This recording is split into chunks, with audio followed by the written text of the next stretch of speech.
Okay, I'm going to put in some notes. So I'm going to put in a note now, and just by pressing a key or multiple keys on my keyboard, it will put in a whole note at a velocity of 64.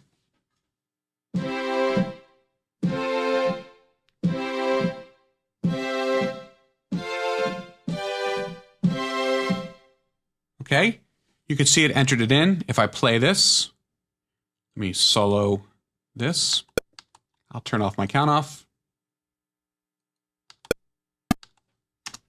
And I'll turn off the click.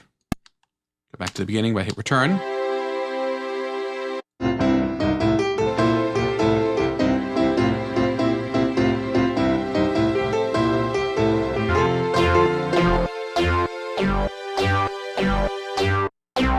Okay, now there's nothing stopping me from putting in things other than whole notes, obviously. Let me bring back up my step input. Pressing option 3 just brings it right back to the top. And this time what I'm going to do is choose Enable Numeric Keypad Shortcuts. And what this means is that the numbers on my numeric keypads refer to different notes. For example, a 2 is a half note. A 4 is a quarter note. 0 means backspace over the last note or undo the last note. A 3 means change it from straight quarter notes to triplet quarter notes, and so forth. You can find out all the numeric keypad shortcuts by going under Help and choosing Keyboard Shortcuts, bringing up the documentation, and then just type in step input. And here you go. Whole note is 1, half note is 2, and so forth. Okay, so I'm going to enter in a couple different notes now. Let's start with some 30-second notes.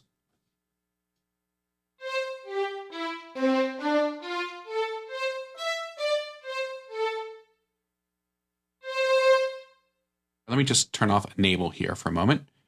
I'll press Return to move back to the beginning, and I'll solo this. Makes me sound like I'm a pretty good player, huh? A couple other things with the step input window. Instead of setting the velocity all to 64, and I can change that for each note manually, I can also use the input velocity.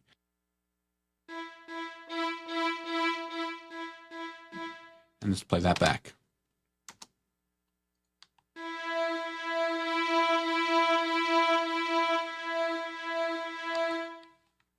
So based on how hard I hit the key, that determined the velocity that was stored with the note.